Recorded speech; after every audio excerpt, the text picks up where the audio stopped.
And we're good to go. Okay, so Chapter 14 or we're going over chapter 14. We have yet to cover chapter 15, so I'm not going to make you review something you've yet to learn. So, I'm sorry? I had a test on 14 just now. Yes, you did. Yeah, we always we take the quiz for the last week's material, and then we go in and cover the workbook assignment for the previous week's work. So basically, this is your homework for last week. Oh, the homework. I thought we were introduced to what we have coming up. No, the every time we start class, well, at least the whiteboard portion of class, we're always covering the workbook assignments from the previous week. Okay, so we're not touching on 15. We will be. Okay, here Today? now. Yeah. Now Okay. I went over the review first. Yeah, we did that the section review really quickly here, which Okay. Yeah. That's right. as you remember, we start out with a parsing of the words, and then we jump into the quick little phrases, and then we try to do the the full sentences. All right. But you all did well on your section review, so again, like you're like, oh, Thomas, you're not going to make us go through all this again. But you remember, we don't have any vocabulary today, so you do have somewhat of a simple task this week. All right. So, can I get a volunteer to parse the first parsing? Nominative, singular, verb, who, which, that. Oh, is it singular? I guess. Oh yeah, that's all. Yeah. Okay. And the lexical form? I put down off. Hos. Yeah. Hos. Yeah, you put plural on it. Yeah. That's perfect. And yeah, you had yeah. So it looks like you had your notes right. So wonderful. Okay. Can I get a volunteer for parsing number 2? You think you got enough diacritics on this single letter? I think this won the diacritics lottery here. It's a nicely stacked letter. Mm-hmm. Yeah. Dative, singular, Mm-hmm. masculine and verb. Yeah, or. Yeah. Well, it can't be at the same time, but Oh, to whom? yeah, exactly. Yeah, it's another form of hos. Okay, wonderful. Volunteer for the next parsing. Nominative, singular, feminine, and lexical form is ho Mm-hmm. and thee. Okay, wonderful. It has those, the rough one. Yeah, rough breathing mark, but not the accent. Not the accent. Yeah. And can I get a volunteer for parsing number 4? Mm-hmm. Singular. Okay, that upsilon sigma is throwing you off there. But when we have the whole stem of Omicron upsilon sigma, changes the dynamics there. Oh, it's indeed. Exactly. Wonderful. And then the lexical form? Correct. And the inflected meaning? Absolutely correct. Wonderful. All right, I think we're just going to do 2 more and then we'll get into our phrases here. Okay, can I get a volunteer for number 5? Since these are funky, they're so easily confused with the article, I wanted to go over these a little bit more. The accusative, plural, feminine, host, and that would be whom. Correct, absolutely correct. And our last parsing for the day, does anybody want to give this a try? Altoid, Okay, nominative, plural, masculine. correct. I don't have the lexical. Change out that iota with a sigma and you got it. Hutos. Yeah, These. correct, absolutely correct. All right, so let's go to our warm-ups now. Let's get into some phrases here because y'all are starting to get your parsing muscles warmed up here. All right. Okay, so do we have a relative pronoun here or an article?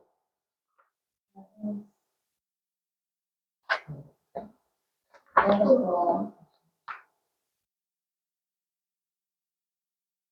Okay, what's the key indicator of the article? What's the key indicator of the relative pronoun? Do, Okay, we have one with a rough breathing mark, and it has an accent. So what does that make that? the Relative pronoun. Wonderful. So then that makes this the article. Okay, so yeah, wonderful.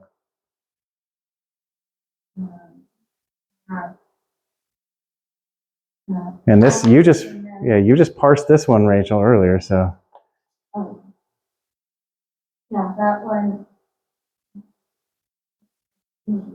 yeah, but it was, what was the parsing though? Hmm.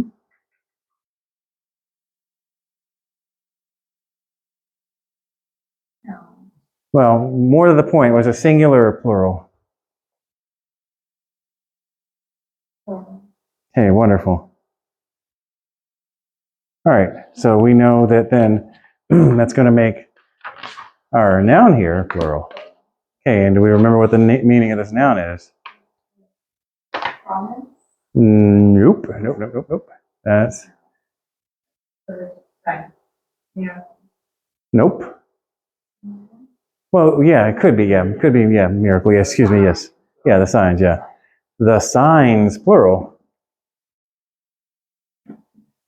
Or we can say miracles.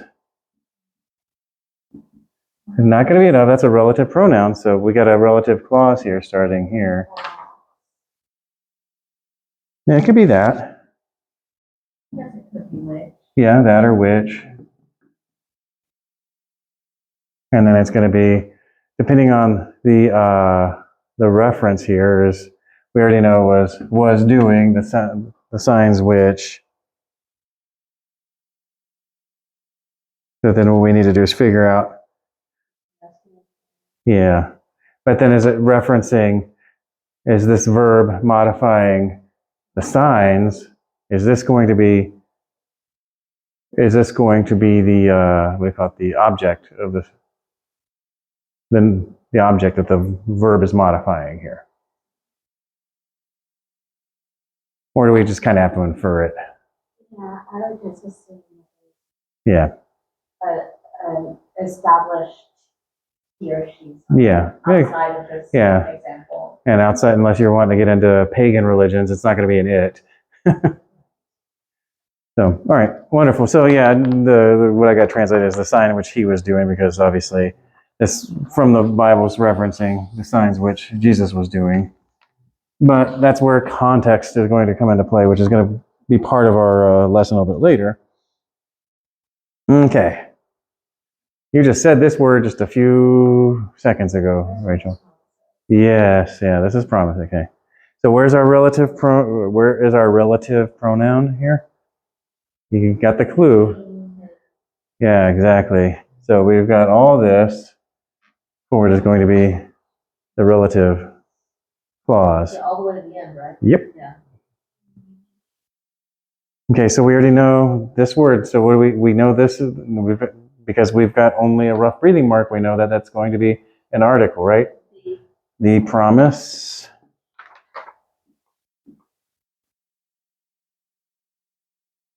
Okay.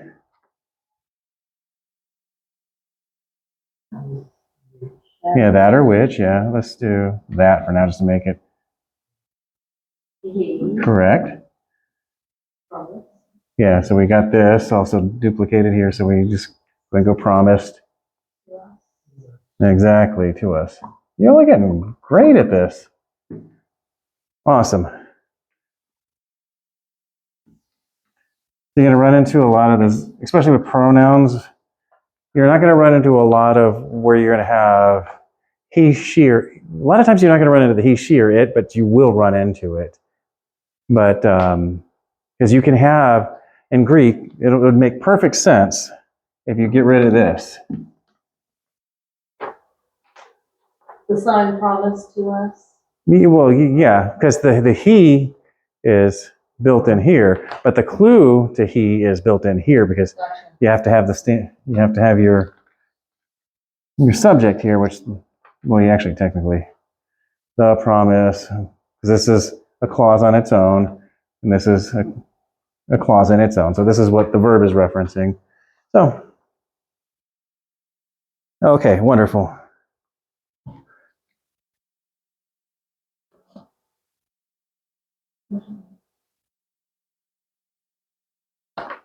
Okay, we have a relative pronoun in here.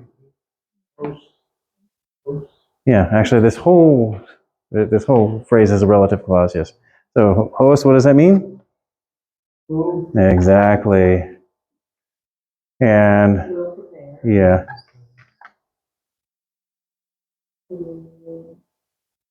Your way. That's, your, but then we're just gonna get rid of this. And yep, postposition, the preposition. Who will prepare your way? Exactly. Pretty easy, huh? All right, let's get into full sentences so we can get into the lesson here real quick. Okay.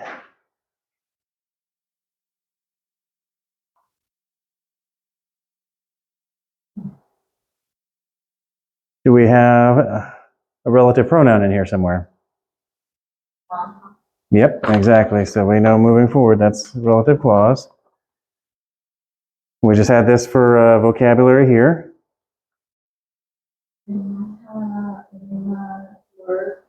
Word. Yeah. So now I skip that one. There's vocabulary.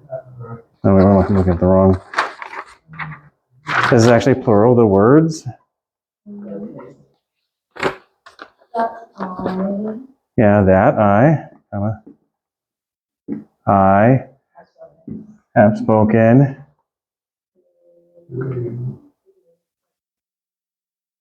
Which, yeah, to you. Well, technically, you all.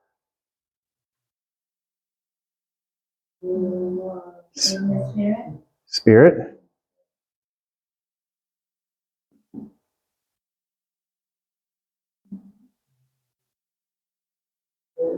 Yeah, is or we technically are. And Life, are, is. yeah, well, yeah. Well, it's going to be, yeah, is. Yeah, I'm going to say, yeah, spirit. This is technically, but does that make sense? The words that I have spoken to you, spirit is and life is. Our spirit, yeah. So, yeah, we have to, yeah. So that's why I had the R in there. Our spirit and life, yeah. And we have a extraneous. We'll find. I'm going to cover this whole use of est in here in our verb form. So, and I remembered a word that I was trying to tell you all a couple weeks. I think it was last week on the drive home, which I freaking ran out. I'm like, we're driving. She's like, what? I actually put our spirit and our life. So Yeah, that would work as well too. Yeah, yeah.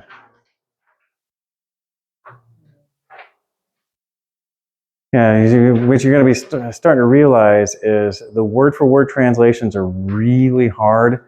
You can get as much, but you're still going to have some grammatical shifting around. it's less funky. Yeah. To say our spirit and life. Yeah, but yeah, and then some people will just take it like or instead of spirit and life, we're going to say something like, or your the vibe and or something like that. I don't know. Yeah. All right. So we already know our first part here.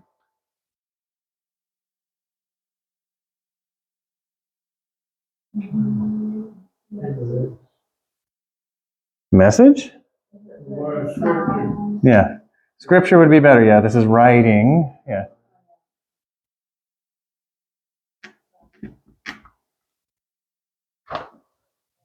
Words.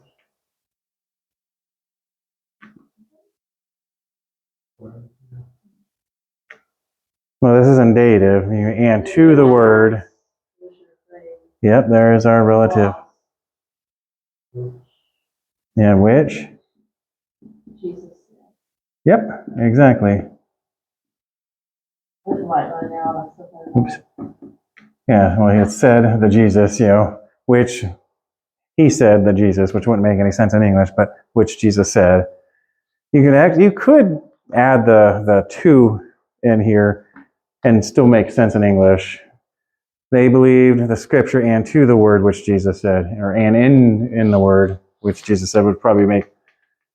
Like I was saying, I believe in God. So it would be something that would work well. All right, and we're gonna have our long one here. This will be our last one for the I got to cut into the.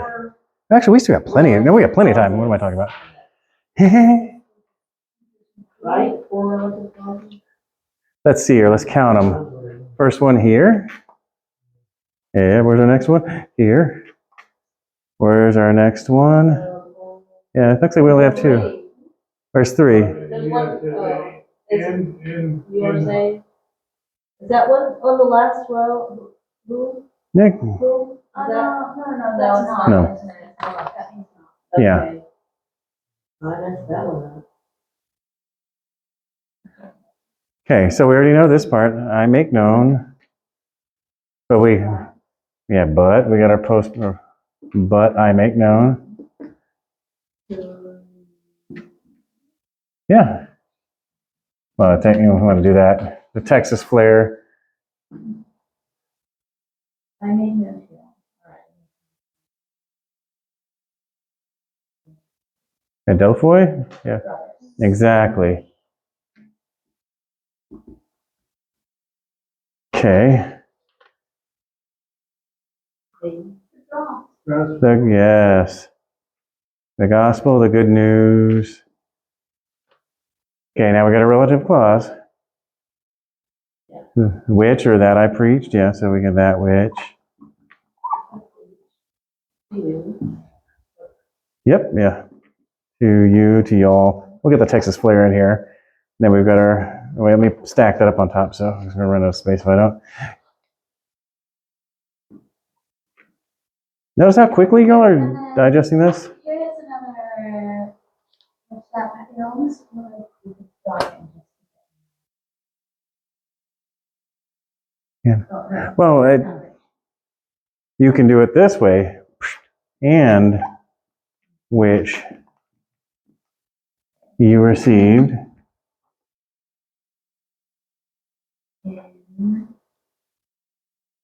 in, and you do have, in, yep, and in which you stand.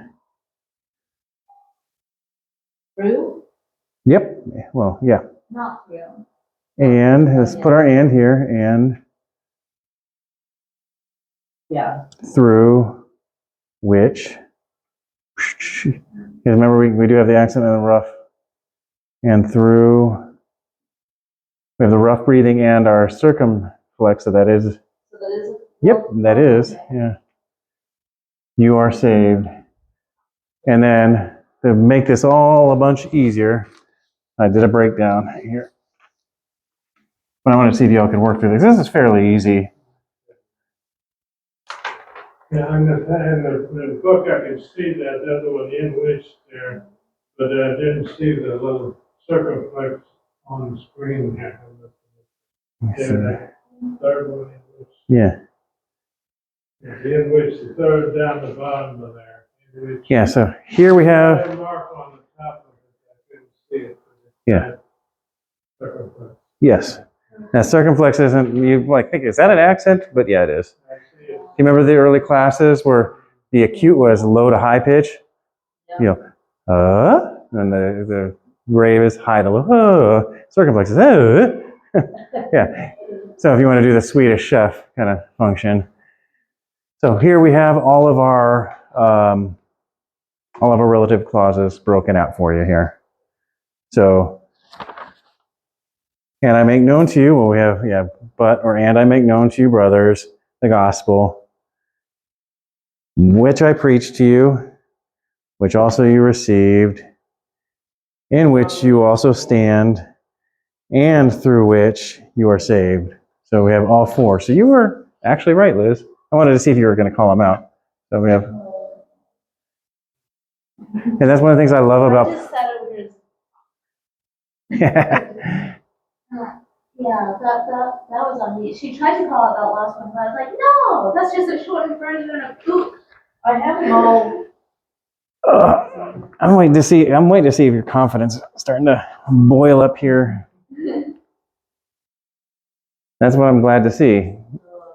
If you're able to push back, that's exactly what I want to see. Like excuse me, teacher, but you actually got that wrong. That actually makes me proud. Like, 'cause sometimes I do get it wrong. Well, a lot of times I get it wrong. Well, why am I even teaching? No, just kidding. So, but do you see how sometimes this is how you want to think about breaking down the translations a lot of times? And a lot of times, if you're going to be teaching and preaching, this is exactly what you want to do, even if you're working from English. Break down your clauses and how they relate to each other. What kind of is Paul? I mean, he was a grade A plus theologian, philosopher, you name it, and he can really expound out some really strong arguments that tend to have multiple premises built in every single sentence that he writes. And you have to go carefully, clause by clause. If you don't do it, you're going to miss his whole point. So, Yeah. I mean, when you're studying that, just the scripture, I would often break that down and just make a list. This and this and this. That's the same thing. yeah. If you need a proof and you're just like, you just read the first part and the last part, you don't see how it connects. Yeah. If you want to get some brain-breaking grammar, but it's so wonderful once you like read it through slowly, read Anselm. Whew, it's gorgeous. Most of his work is like, or even Augustine, his work is all praise work, and he's praising the Lord, but you have to read it slowly and clearly and break down every, yeah. Yeah. So, yeah. All right, so this one,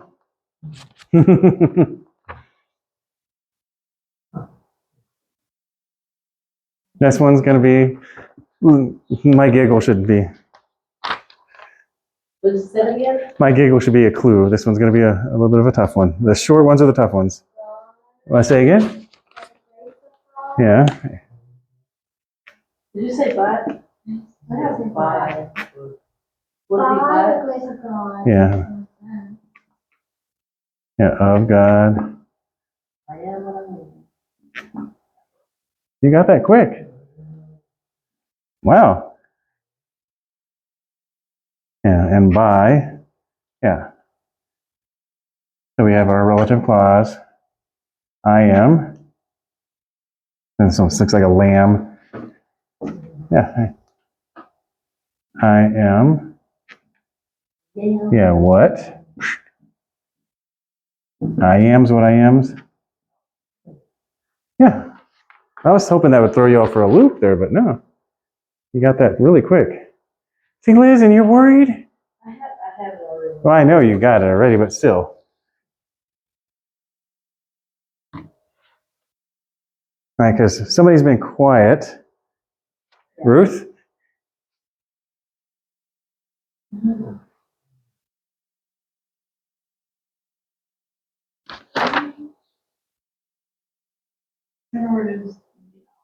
Mm-hmm. Okay, yeah, but so we want to know what the verb's modifying, right? If we don't have an article in front of ora, the hour. Yeah. Let me see here. Or if you don't have the article, what does that make this? Because you don't have the definite article, and in English. Exactly. Yeah, an hour. Oh, on the right, Thomas. And then comes. Mm-hmm. Yeah. In which.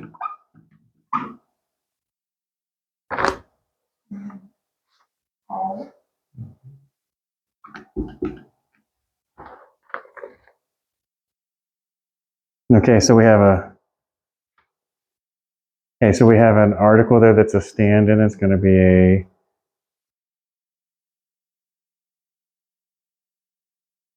all the in.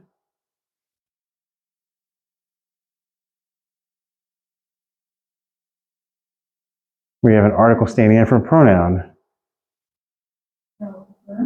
Well, it's not a relative pronoun, but it's this is the article. You could have either those, you can substitute in those, or you can substitute in who. Yeah, so we'll do those. In, yeah. Okay, they did not give you this translation. They did not give you the translation for the verb. And this just means we'll hear. You're going to get this verb today. We technically don't have any, what do you call vocabulary today, but you'll get this as an example. Yeah.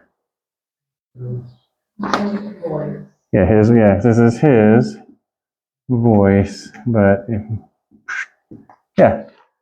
An hour in which all those in the tombs will hear his voice, or in the graves, whatever. Yeah. All right. So now these examples. It was. I think, yeah. The only reason why I picked this one out was because I saw the stand-in for, the article functioning as a pronoun. So I know that might be picked out as a relative pronoun, which it wasn't. All right, wonderful. So we're done with our translations today. And thanks for being a trooper there, Ruth. I normally don't call people out, but yeah, I have confidence in you. All right, wonderful. So now let's go ahead and get to our lessons and to verbs. I know I've been teasing you all with verbs for weeks, if not months now, but we're not going to be really learning any Greek today. So we're basically going to be covering English, how English verbs work, because we need to know how then to wrap our head around Greek verbs. All right, so let me get us into that lesson here. One moment. All right, English verb grammar. So all this time you're coming into a Greek class and you're going to learn English. This is a big ripoff, isn't it? All right, so we have to know what these verb things are before we start actually tackling them in Greek. So what is a verb? A verb is a word that conveys an action, like I love my Greek class, or a state of being. Greek is the heavenly language. So we have the is standing in here as an existential marker. So a state of being. And you're going to run into that a lot. In fact, that's probably one of the biggest verbs you're ever going to be using. That's why we had to introduce "me" early on, because it's everywhere. And I remembered that term. In Greek, you can have Greek, the heavenly language, and make perfect sense. And that term where you drop the existential is called a copular clause. Yeah. You don't need to know that, but yeah, that was the one thing that I was driving home and I forgot all about, and nearly had Miranda drop her phone in her lap. Sounds like something I would do. No, it's not. But when you get it, if I ever do Hebrew, that is all over the place in Hebrew. You're going to have a copular clause. Copular clauses are always. That's why you hear like a lot of people coming in from Semitic speaking languages to say, just completely dropping some verbs in many ways. You know, instead of is the food good? Food good, right? Yeah. Like the colors do that a lot. Well, no, because Portuguese doesn't really do that. Yeah. He was, Portuguese is so close to Spanish, but yeah, even the grammar. So, yeah, but he would pick up the verbs really easy because the verb forms. He wouldn't say second syllables a lot. Because, Cookie would be cooked. yeah, Music was music. yeah, Brazilian Portuguese would tends to unemphasize and drop the last, what do you call it, the last syllable. French does the same thing, so, no, sorry, doesn't do the accents. It did. In fact, it stopped where you just, the whole syllables dropped off. And like, how you can have like, here, I'm going to run into, where I can't remember any, yeah, like, yeah, trying to think. Oh yeah, no, that's not going to work either. I forget. I always, yeah, where you have words that end in, okay, like say in French. Yeah, but you don't pronounce that, right? That just drops. So in French, that is the last syllables have dropped ages ago. So it's normal in languages to drop and completely have syllables that just kind of start smashing into each other. Japanese does a thing with I's and U's, where if you hear full force Japanese, there's the main U.S. Navy base in Japan is spelled Yokosuka, but it's pronounced Yokosuka. Yeah, we do that. Yeah. We do that with words not. We don't do that. Yeah, so it happens a lot in different languages. Thankfully, not a lot in Greek, except for the elisions. Okay, so that's a little rabbit trail here. Okay, so verbs have three principal parts, and these are all temporal parts. Past, present, and past perfect, which we're going to get into a little bit. Like in the beginning. Nope. No, forever. Will have. Nope. No? Perfect means completion, Oh, yeah. an act that's been completed. So all verbs are tensed, meaning they're all going to be dealing with time, with issues of time. Okay. And English grammar, as does Greek, has persons. So our first, second, and third persons, the persons which the verb is acting upon. So I will go to the store. She will write in her notebook. And third is, or you will read a book. So then we have number, singular and plural. So, I go to the store while we go to the restaurant. So, and in Greek, they have to match. The ego e me it can't be, an ego este or something like that, because they're going to be knocked out. It wouldn't make any sense. And so that clues me into the next thing. Verb endings must agree with the noun. You're going to run into that. So it's going to be ego e me, which means I am, instead of ego esten, which would be like I, you are. What? Oh, and the way that would be working, like, so we have I am, you are, or he, she, it is. It would make no sense in English if we go I is, he, are. Let me say no. You, you am, or he, are. This wouldn't make any sense in English. It would sound like, okay, you're probably a new English speaker if you're saying this, or you just got hit in the head with a baseball bat. Don't ask me how I know. What's that? Are you terrible? What's that? It's just, you said, you're having a stroke. Yeah, you're having a stroke, yeah. So, this is going to be the same thing in Greek, where you're going to have to have these match, except we only see this in certain verbs in English, like I am, you are, she is, but whereas I run, you run, she runs, there's not a lot of change in English verbs. You're going to have a lot of change in Greek verbs between every single I am. It's going to be like I am, you are, he, she, it is, for every verb. So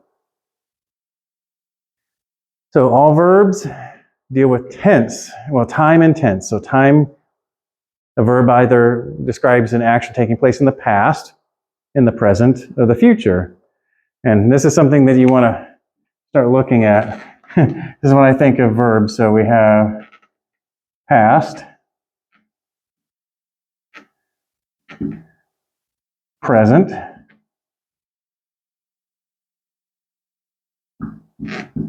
future. All verbs are going to be dealing with something like this. A verb can be dealing with something that took place in the past, or something that took place during a time frame in the past, or it took place in the past and still continuing to a point in the future, or something that will be taking place at some point in the future.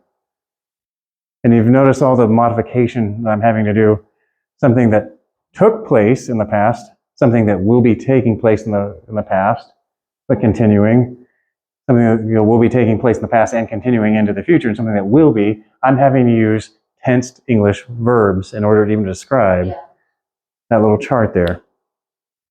And that's what the tense is. It provides you with the time and the form in which the action of the verb occurred. And this is always going to be from the standpoint of the speaker, not the hearer. This is very important in our translation from Scripture. I think one of the easiest ways of eisegesis, which means, anybody want to give a gander what that means? Yeah, exactly. Reading in is from reading it from the standpoint of you in the modern sense, trying to understand what the timing, and the parsing of the verbs, and the addressing, because you also have to remember everything in the Bible was written to an audience, either 2,000, 4,000, so on years ago. So you have different actions taking place, having taken place, have had taking place. And if you ever want to wrap your head around these kind of verb tenses, there's an episode of The Big Bang Theory, which I'll dig up, or at least I can find a clip, where they're trying to figure out grammar for time travel. And they're wrapping their head around it. They're like, I have had, will have gone to the store. So if you ever want to, yeah. I wish I would have thought of that before. I was in a big rush today from work. I wish I would have thought. I would have played that video for you all. It would have been like a little tease here, but I'll throw it in for the homework. Okay, so aspect. All Greek verbs, including, well, actually English verbs have aspect. And this describes the kind of action that's going on. So the aspect will be either a perfective aspect. So it's typically undefined in English, but it's actually something describing an action that has already taken place, has been completed. So I studied last night in opposition to I was studying last night. What's the difference between those two? Study is a short for a point. Was studying. You're getting ahead into I'll get over to that. So the point is going to be called a punctiliar. So I studied last night, and states that you studied and your act of studying had been completed last night. This presents a different picture, right? It Yeah. says, I studied last night. They're saying, I was studying last night. Yeah, but okay, so the big deal is when you say I studied last night, it can, we'll get into this in the future, can reference like a specific point, but I was studying is also denoting that it took place over a span of time,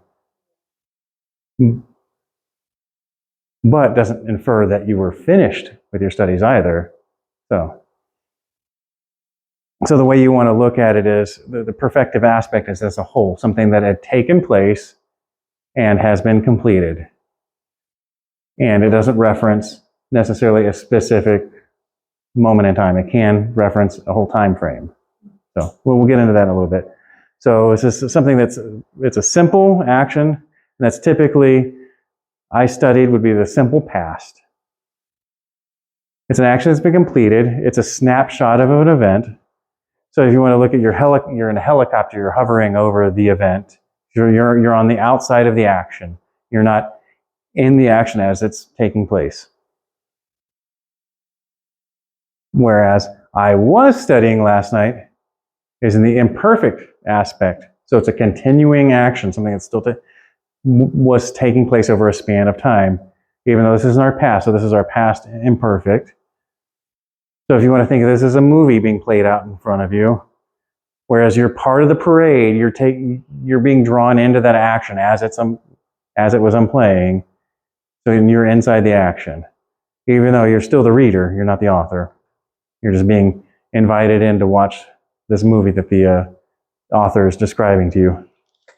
Yeah, this word aspect is a newer word. I haven't seen that before. Yeah, well, It's a continuous idea. yeah, exactly. I've never thought about this before, but it definitely just changes the whole visual that you're giving to the hearer. Yeah, because you can say, like, while I was studying last night, the dog barked, and I was reminded that so and so was coming over. So I looked out in the driveway, and there he was pulling up in the driveway. Or you could like, I studied last night. I hated it. Yeah. It sucked. And then I went to grab a drink of water. Yeah, exactly. So yeah, which is, it seems like second nature because we use grammar all the time, so it becomes like some sort of a background noise. But I can guarantee you, let's say we're in an emergency situation, right? And you're like trying to remember, like say there's a bomb in the church, and like, oh, we've got I just now remembered the crazy guy who was here last week said, keep this. It'll come in handy for something that's going to happen. And then I put it away. Where did you put it away? Oh, I don't know. It was when I studied last night. What did you study?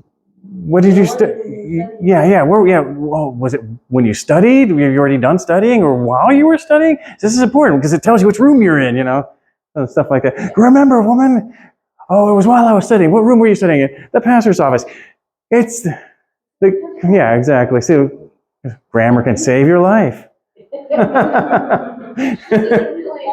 Scenario. I actually use that if my beautiful wife is watching this, I use that as actually in an argument we had a number of years ago. she just views me as a big old grammar, well, the term grammar Nazi, I'm like, this stuff is important at times, But it also sounds like something a lawyer would like pull someone through. Did you hear that, Miranda? I say that to her all the time. She doesn't like it. Love you. All right, so here's our different aspects as they play out in the different times. So perfect, present, I study. Perfective, past, or past perfective, I studied. And future perfective, I will study. This doesn't say this denotes you will study and you will finish it at some point in time in the future.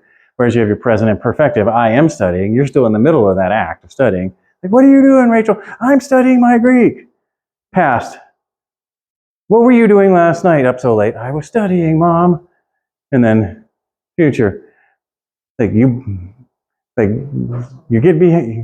not be getting behind in class. I will be studying, Mom. So see how they all come into play. Whereas these are like, yeah, what do you do? What do you do with all your time? Yeah, I study.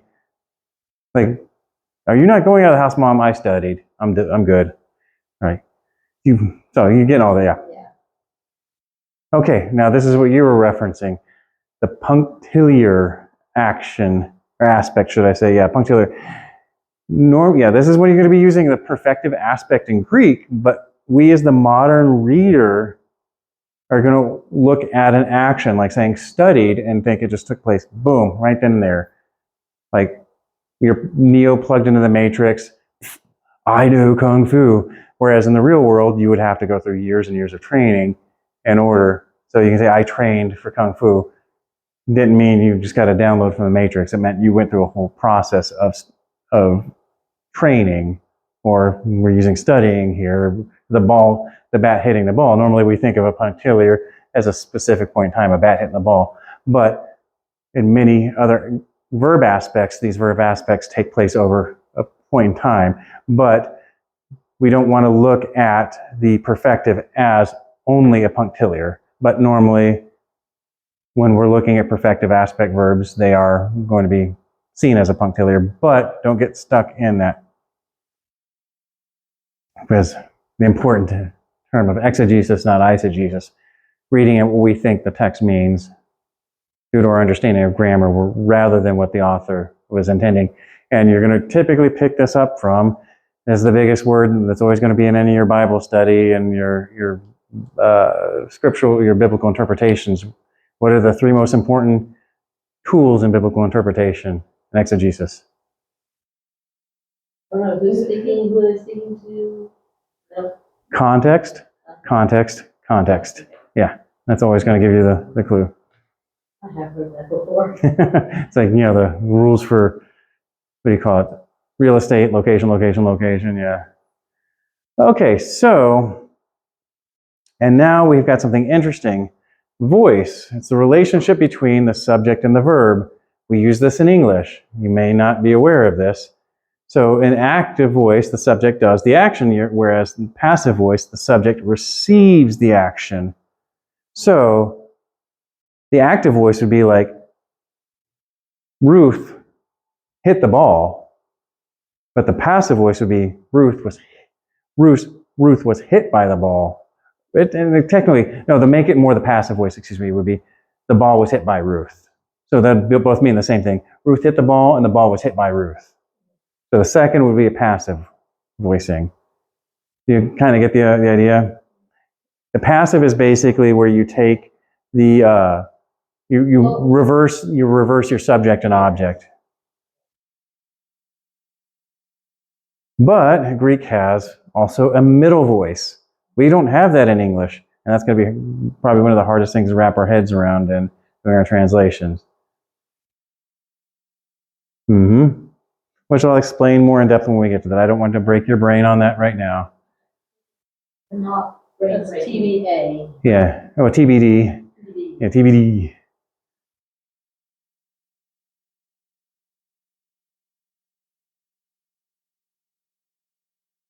Okay, and then we have verb moods. So verbs all deal with something going on in reality. Well, actually, all language, as I told you, is basically symbolic. It's a symbolic representation of reality, and it points to an object or a state of affairs that it signifies. So something in the world like, that is a bottle of water. I'm using the indicative mode. So if you want to use like an indicative, it's like an ostension. You're just basically pointing something out. Or you can have, yeah, I just went brain dead. So then you can also have, Would you lift that up and say this is a bottle of water? what? Yeah, that would be. And I just went brain dead on my other moods. Oh, yeah. You can have subjunctive moods. Yeah, where you have conditionals that, or even like senses of oughtness, if you will, too. That should be a bottle of water if it's designed properly, or that could be a bottle of water if you use it right. So all different moods that are used in English to translate over into Greek. Thank you for saving me there. I just went brain dead for a moment there.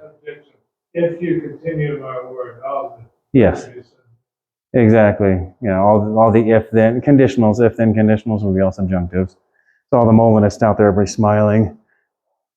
So, all right. So Greek verbs have to deal with agreement, which we talked about. They have to agree with number, gender, and I forgot the last one. It's been one of those days. Yeah, number, yeah, that's it, number and gender. Okay, so, and the way we deal with Greek is we have a tense stem, which is going to be our temporal stem, our connecting vowel, and personal endings. So tense stem is also tense stem is going to be your verb stem. And you know what this stem comes from? What would be the lexical form of this, Louis?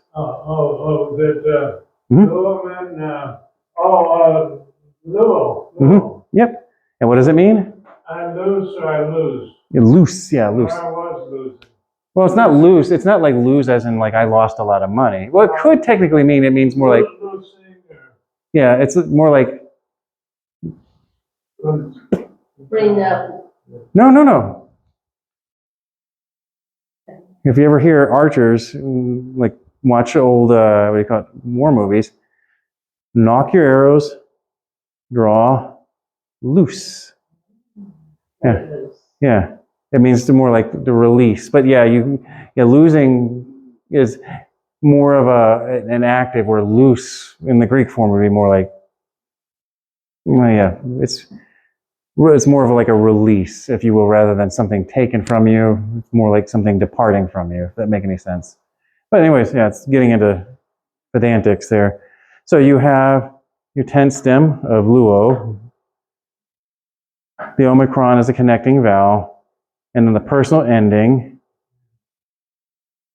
And the reason why we have this is a lot of times within Greek, you have the ways that feel more comfortable to a Greek speaker. Instead of saying lumen, they would say luomen.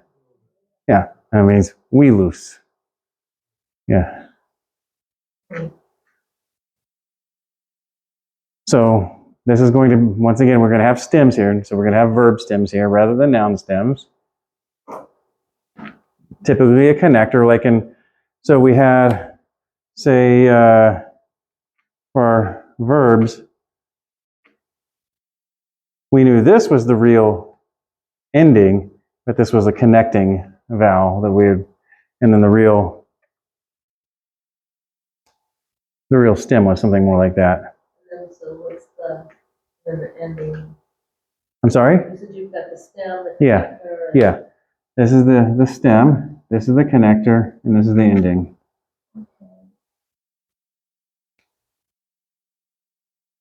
I wish we we're going to see this really quickly, because you're going to get into now.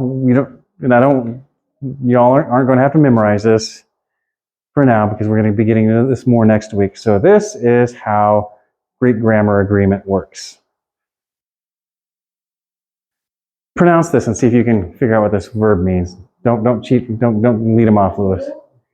Aku, aku. So you're not going to pronounce the You can say aku. Yeah, cool. yeah.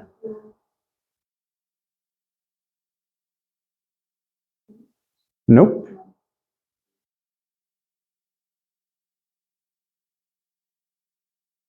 Were you asking? Mm-hmm. What do you think it means? Is by its spelling, its sound. I mean, I hear and I hear. Oh. Okay. I see all that, but Yeah. Okay. Here. Yeah. Where do you think it comes from? I mean, yeah, like that. Look. Acoustic. Yeah. Oh, okay. That's what I was trying to clue you in. I forgot the translation right there. Okay. So yeah, we have our stem. We don't have a connecting vowel because,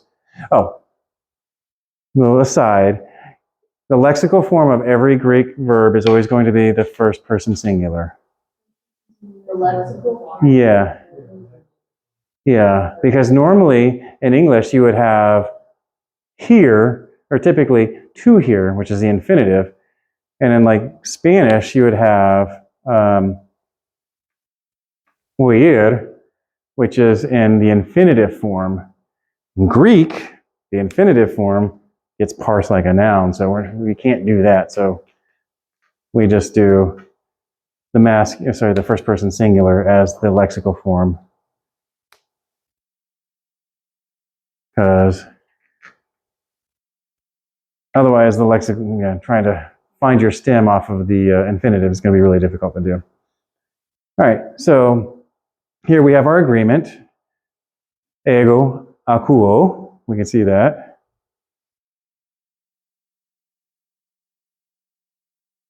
And this all has, you can just say akuo and have the same thing, same meaning as ego akuo. Yeah. Yeah, su acues, or he, she, it, like autos acue. Okay. Yeah. So you would not say the You can or you don't have to. yeah, either or. It's not, yeah. So you'll run into that a lot, where you sometimes will have the personal pronoun, sometimes you won't.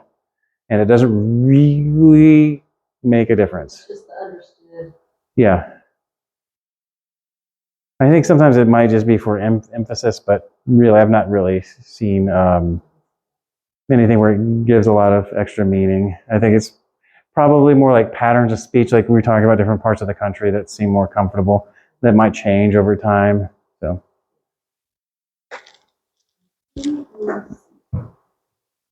Okay, so this is the part where I was hoping my wife would be here, because in Spanish, the I hear, or like the first person singular is always ends with an O, like yo hablo, and here's or this in Spanish would be oigo. So, And this does not, it doesn't, the gender doesn't matter. gender, not unless you're in your third person singular. Sometimes in your third person plural, but in your plural, yeah, your plurals, it might play around with it, but you're not going to have different endings. That's where your context and pronouns are going to come into play. Oh yeah, that's what typically, like sometimes pronouns will come in and give you extra clues as to the reference. So here we have our verb stem for akuo, and then we have our ending, akuomen. They always put words up. What? Yeah, they use different colored chisels in the ancient world. So fairly simple, though, right? Is this something that you think is breaking your brain? If y'all have learned, like, if you've learned Spanish, this is going to be, oh, this is just like Spanish, just with different letters, a different alphabet. Well, the endings quite aren't the same. They're very close, but not the same. Okay. Oops.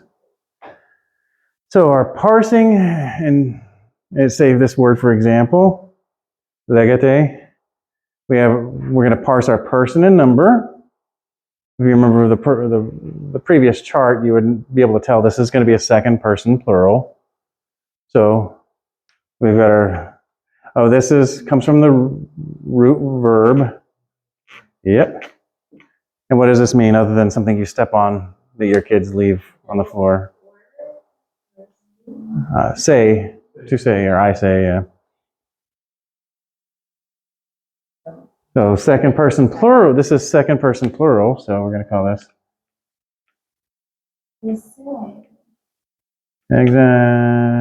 Well, they?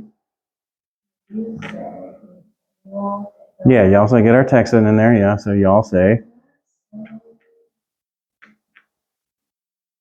Wonderful. And then this is in our present active indicative, which is all we're going to work in at first. Normally you're going to learn to just kind of take that down to PAI, but this is present active indicative. What this means is this is its tense. It's in the present tense. It's the active voice, and it's the indicative mood.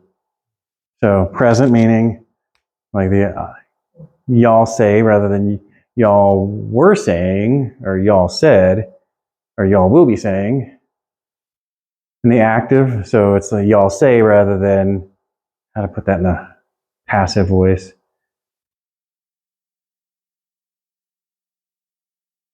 It will be said by y'all.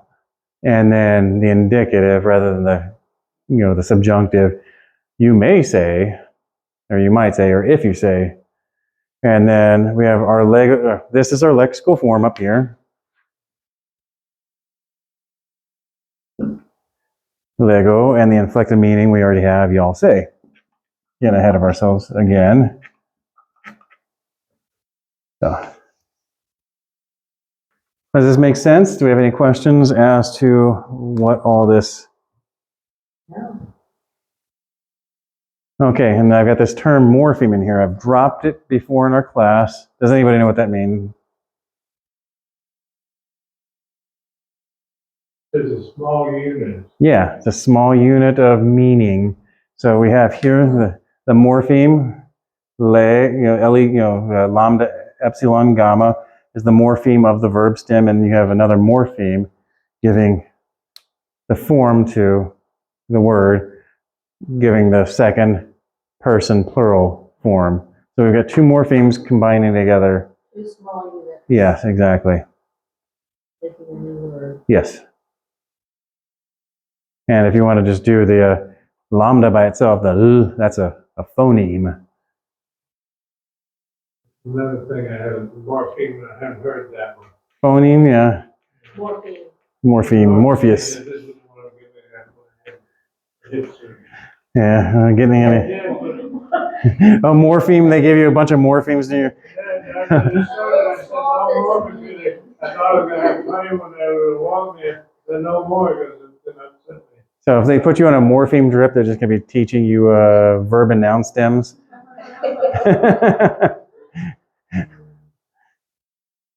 All right. Like small facts, small. By the way, we have a new clock. Everyone got a new clock. Oh, that's good, that's So it all works. it's working. Oh, wow. Yeah. Lovely. All right, well, we're almost done, so I just wanted to give a quick little wrap into aspect, because, yeah, we've got about like 5 minutes left here. So we've got perfective aspect, simple event, it's undefined. So it's basically either going to be punctilio or something that happens in a single place in time, or something that happened during a duration of time, both denoting completion of the action. And the imperfect aspect, it's an ongoing process. It was a continuing process, or it's still continuing, or it will be continuing in the future, or, you know. So yeah. So yeah, the way to put it is like, this would be like Mhm. or,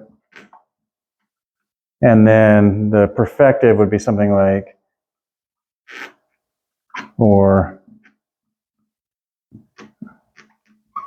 but gives an idea of continuation. This helps you out, and these little symbols meaning kind of tense, but the period meaning like this is a start to an action and a stop. Yeah.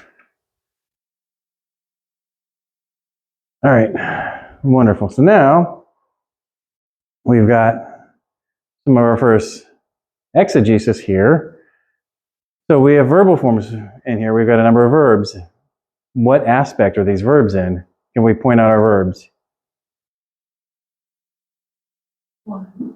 Okay, good. Wants is a verb. Correct. Lie. Correct. Correct. Follow. Yeah. Well, for this purpose, let's consider this clause separate here. Moving on from here. So we've got three verbs: deny, take up, follow. Are these, what aspect are these in? Are they perfective as something that the action's been completed? Action continuing?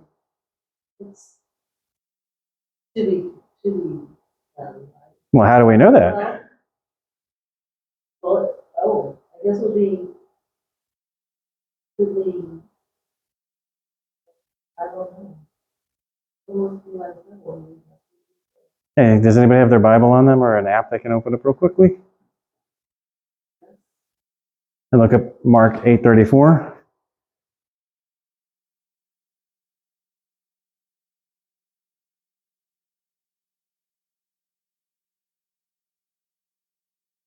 There's something that gives a huge clue as to what the aspect of all these verbs are going to be in here.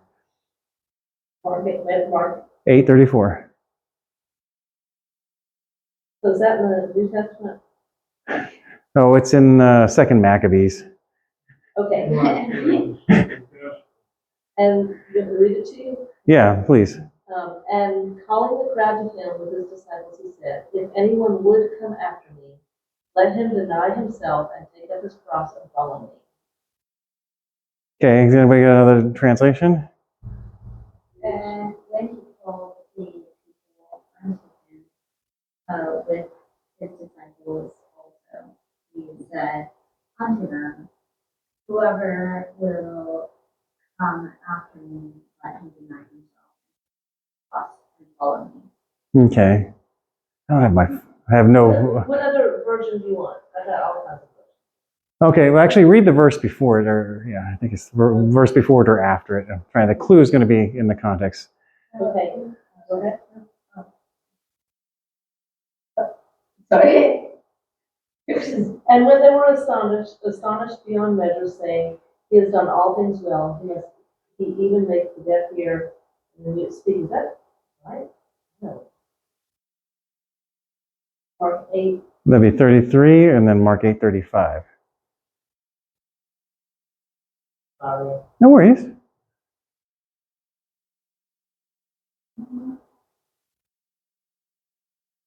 Got it. But turning and seeing his disciples, he rebuked Peter and said, Get behind me, Satan, for you're not setting your mind on the things of God, but on the things of man. Okay, then skip to 35. For whoever would save his life will lose it, and whoever loses his life for my sake and the gospel's will save it. What's that? That's in the translation from the I can't hear you. that's in the translation from the last week. Okay, so do we have verb aspect going on in those different? Right, so in 33, we have the past, Mm-hmm. and in 35, we have the present and future. So Okay. present and future. Okay, so we have a bit of first a rebuke of Peter, and then what's something that took place in the past. Then we have a conditional here. If somebody wants to be my disciple, comma, he must deny himself, take up his cross, and follow me. Then moving into the future tense. Yeah, so it's all time.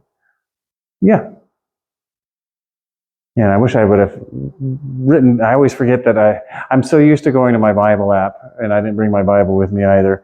But there's a clue in where it says daily in this, and I can't remember right now. So, but the big part I was building up to this for is the German word that's used in theology called Aktionart, where you want, and looking for your tense, voice, and aspect, lexical meaning, and content was, you first go to your tense, voice, and aspect, go to your lexical meaning of the word, and then most importantly, context, because what Aktionart is talking about the larger picture, not only the verb parsing parts, but what the verb really means in the larger picture of the text, and in the overall narrative.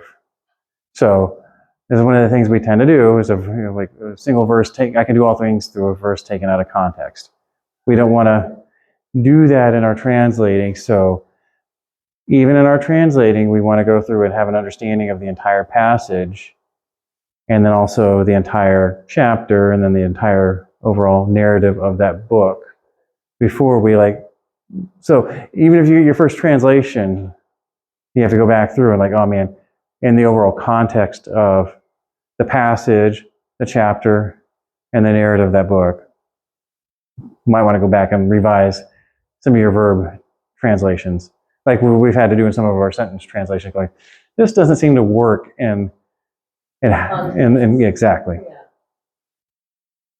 So that's what that was. Not much of a little bit of a clumsy thing. I always seem like I get tired towards the end of these classes and start not making as much sense, so forgive me. Try not to cheat y'all. So, quick summary. All of our verbs in Greek, just like some of them in English that we still have different forms, have to agree. They all have tense, the form that they're in, the time, the when they take place, the aspect means, are they continuous, undefined, or completed action? Is this in an active or a passive voice? And finally, the mood, is this an indicative, or later we'll learn our subjunctives, and we're going to be working with our verbs and stems to learn how all of these play together. And in here we've got our verb stem, connecting vowel, and our ending here. So this is going to be something huge. You're going to be learning how to break down moving forward. Whereas we were doing this with nouns and all the case endings. Now we're going to be doing it with all the verb stems and all of their parsings.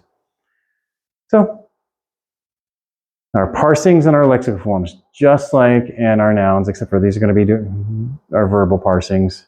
And we're going to have to memorize your lexical form and the breakdown and how they parse out. And then we're going to be learning all these morphemes, these little units that make up a word. Yeah, exactly. And that's it. No vocabulary for this week. So we have our introduction into verbs. Next week, we will be going into, I do believe it's going to be present active indicative. We have no homework for this week. Yay, y'all get a break. Not exactly true, but. Yeah. Not for me. Yeah, so if y'all haven't finished that translation of 1 John 1:5 through 2:5 on pages 60 and 61, now's a good chance to do it, especially now that you have some introduction into verbs. But next week, yeah, we're going to be getting into our present active indicative verbs, which are your basic verbs that you're going to learn first in any language, like I run, she runs, he runs, we run, so on and so forth. But in Greek, as we know, now we have all the different endings. And not going to be running into a lot of irregulars, which is really great. The verbs don't run into a lot in Greek, but there are some there. So, but yeah, we're done with nouns. We're now into verbs, and the rest of the course is nothing but verbs, verbs, verbs, verbs, and more verbs. Yeah. There's a lot of verbs out there. Covers nouns, verbs, and a little bit of Well, we already did adjectives, because adjectives are just basically forms of nouns. Oh, and there are forms. There's adjectival forms of verbs. They're called participles. Oh, Yeah. Adverbs? What? Adverbs? There's adverbs, yeah, but those, yeah. He ran quickly, but that's actually more of an adjective modifying a verb. But you have participles, which trying to think. This class is boring. That's the boring part. Is to bore. You bore me with your monotonous voice, Thomas. This class is boring. So now you're using that verb in a noun form. So, and you can even have, well, actually an adjectival form, and you can actually have, verbs stand in for nouns. But that's, I follow that all the root words in all languages are all verbs. And I know some people don't agree with that, but I still stand by that. So